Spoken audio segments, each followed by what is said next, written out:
Okay. Just ask you a little bit about All right. rheumatology. Good, good. What it was like to be the dean. All right. Is that good? And Yeah, then try not to fall off the chair try here. not to fall off the chair. I know. Good. Try to look comfortable. Yeah, that's great. Thank you. So I think we're going to go ahead and get started. I really want to welcome you all to our Dean's Roundtable today.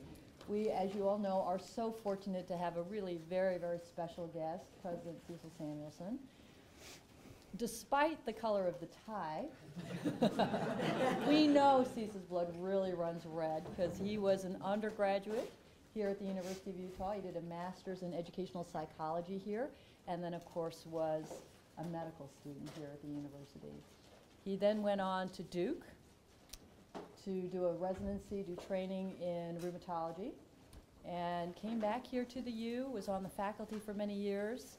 He served as the dean of the School of Medicine, and he was also the senior vice president for health sciences, which is my job today. So I have been trying to absorb as many pearls as I can from him, as you can imagine. Still cleaning up the mess. Hardly. And then after that, he went over to become the senior vice president at Intermountain. So we're going to talk a little bit about that, because I'm sure that was a very interesting transition and contrast. And then, of course, now, you know, since 2003, he's been the president of BYU. He was also a member of the Quorum of the 70, very active in the church, active, recognized leader in the church. So we are delighted to have him here. We're going to do the usual format where we start by I'll just ask President Samuelson some questions, and we'll get some conversation going, and then we'll open it up, and so feel free to think about the questions you guys might want to ask him. So thank you very much for joining us today. Thank you. We're so honored to have you here. Thank you. So how many, I just want to get a little sense of the students here in the room. How many of you all are first years? Second years? So mostly first and second. Any third years? Oh, good. And fourth years? Oh, good. Terrific. And how many of you were BYU students? Okay, terrific. Good turnout. Good loyalty. That's great. So just get a sense of the audience. Good, thank you. So many of the students are first and second years, some are third and fourth years, and they're going to be thinking about what specialties to go into. And although I know you don't practice so much now, maybe you can share with us a little bit about how you chose to go into internal medicine rheumatology. Some of you were thinking there. Okay. Be delighted. I think that, first of all, it's a great honor to be here, and I appreciate Dr. Lee's invitation and the opportunity to see some friends from your previous life, my current life, as well as be back here at the University of Utah. My decision to go into internal medicine and subsequently into rheumatology was, I think, not very scientific, in the sense that when I was coming along and seeing the things that I liked, I was able to take one or two specialties or disciplines off my list early on. I shan't mention what those are, but there were some things that I enjoyed in virtually all of the disciplines, and as I considered them, a couple of things came into account.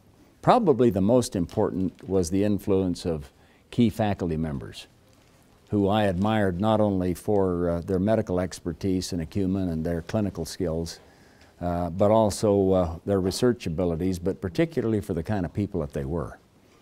At that time and early on, it was an interesting time because I went to medical school in the 60s, and there were a lot of other things going on, and I know that it would never happen today, but we were quite concerned about the quality of some of the instruction that we received. And I know it's no problem for you today, and all of the professors love to teach the courses and would not put anything above that in terms of priority. But when I was a student, we thought some did. And there was an interesting associate dean by the name of Dr. Thomas King, who was a cardiothoracic surgeon and finished his career at Columbia University, and he'd been a graduate of the U and had gone off and done other things and then had come back. And frankly, he challenged me to quit just talking about the problems and do something about it. And he was really the one that led me to take on a master's degree in educational psychology. And so while I was a medical student, I would take one class at night, and then for a couple of summers I took a full load, and then wrote my thesis in my senior year of medical school. And how did you choose that field? Educational psychology? Well, for a couple of reasons. One is that I was positively disposed because my father, who's a great influence in my life, was involved in one of the branches of educational psychology, so that didn't put me off. Right. But Dr. King had done something similar. I see. And his point, and I'll try to simplify this, it's perhaps not as much interest to you as it is to me, like most things that people talk about. But his point was that if you want to be a good teacher, and I was thinking then of becoming a faculty member very early on, you ought to know something about that as well as your discipline. Right, and the psychology of it is particularly important. The psychology of it, and so that's what he did. And then there was a man by the name of Reed Merrill, who was the department chairman, who was a very good man, and he allowed me, as I talked to him and talked to some others, to when you get a master's degree, at least at that time at this university, you would do a major, but you'd also have a minor. And he thought it was an exceedingly good idea to count my medical school as my minor. And I thought that was a good idea too, because that would save a year and allowed me to get through. And so anyway, that was that part of it. So I wanted to be a teacher, and then Dr. King, who was a cardiothoracic surgeon, and I was quite enamored with him for lots of reasons. And one day after a particularly long case where we'd been in the operating room, even in the 60s, there was some violence in this city.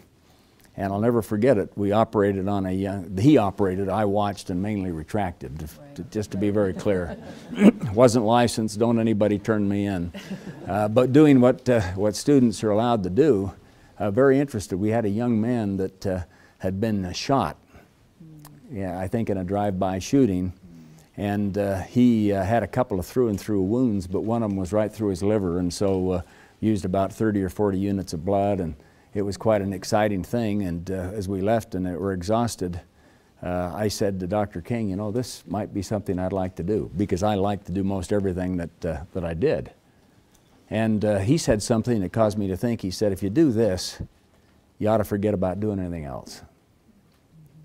And in terms of deciding what your specialty would be, you need to decide what is lifestyle. And so as I started to focus on thinking I might like to do some other things, and I might like to continue to work on, I thought it was just medical education. It's turned out to be a little broader than that for me, but on medical education, then being impressed with some very outstanding teachers in medicine, I decided to go into medicine.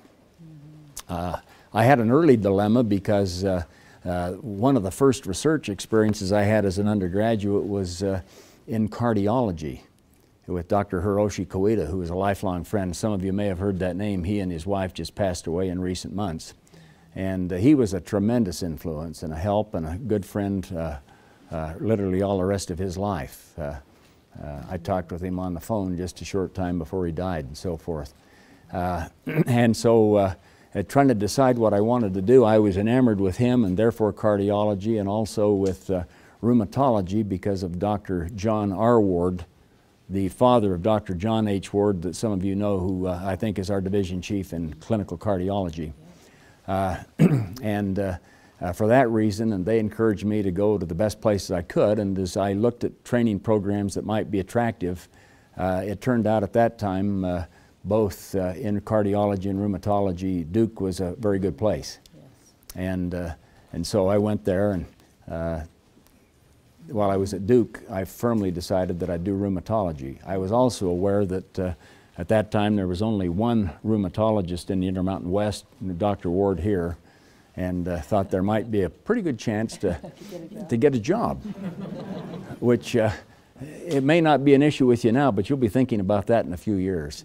But anyway, that's what led me to that. I was fascinated by the diseases, I still am, and I think that that's how my career developed as it did.